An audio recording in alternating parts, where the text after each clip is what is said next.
ప్రతి ఒక్కళ్ళకి PCOD problem PCOS లో ఉంటున్నాయి. అవన్నీ కూడా ఒక లివర్ వల్ల రావడానికి కారణాలు.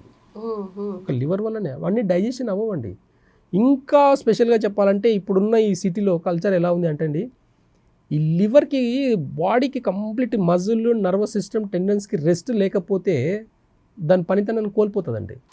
దానికి ఇంకొక ఎగ్జాంపుల్ ఏంటంటే ఇప్పుడున్న సిటీలో చాలా మంది ఏం చేస్తున్నారంటే నైట్ జాబ్ చేస్తున్నారు. నైట్ జాబ్ చేసే వాళ్ళల్లో 100కి 100% లివర్ ప్రాబ్లమ్స్ ఉంటాయండి. ఎందుకంటే నేచర్ మనకు ఒకటి పగలు రాత్రి అనేది 2 ఇచ్చిందండి. పగలు మొత్తం హార్డ్ వర్క్ చేసుకోండి, నైట్ రెస్ట్ తీసుకోమని చెప్తుంది. ఎవరో మన అవసరాలకు డబ్బుల అవసరం కోసం అని చెప్పేసి ఏదో కంపెనీల కోసం నైట్ డ్యూటీలు చేయడం ఎంతవరకు కరెక్ట్ అండి? ఒక్కరు హెల్దీగా ఉన్నాను చెప్పండి. నైట్ డ్యూటీ చేసేవాళ్ళు ఒక్కరు హెల్దీగా ఉన్నాను చెప్పండి. ఒక్కరు స్లిమ్గా ఉండి హెల్దీగా ఉన్నాను ఒక్కరు నా ముందుకు తీసుకురండి చూద్దాం.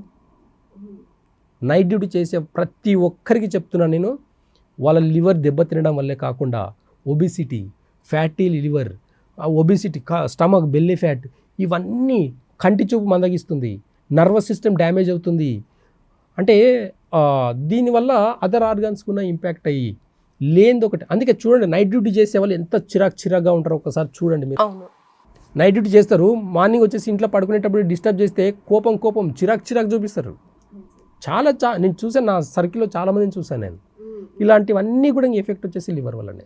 రైట్. సో సింపుల్గా అసలు లివరే మెయిన్ కాజ్ ప్రతి ఒక్క దానికి అని చెప్పేసి చెప్పారు. అంటే అనుకుంటూ ఉంటారు జస్ట్ కోపమే కదా, అదే ఎక్కడ డాక్టర్ దగ్గర చూపించుకుంటాము, లేకపోతే కనుక మీరు అన్నట్టుగా ఏది నిద్ర లేకపోవడం కానీ, లేకపోతే పీసీఓఎస్కి కూడా డాక్టర్ దగ్గరికి వెళ్తే హార్మోనల్ టాబ్లెట్స్ అవి ఇస్తే మొత్తం డిస్టర్బ్ అయిపోతుంది, వేసుకోలేము అనుకుంటారు. కానీ మీరు చెప్పినట్టుగా వింటే కనుక లివర్దే ప్రాబ్లమ్ కాబట్టి జస్ట్ ఒక 4 weeks అంటే 1 month పాటిస్తే మీరు చెప్పిన విధంగా సరిపోతుంది అని అంటే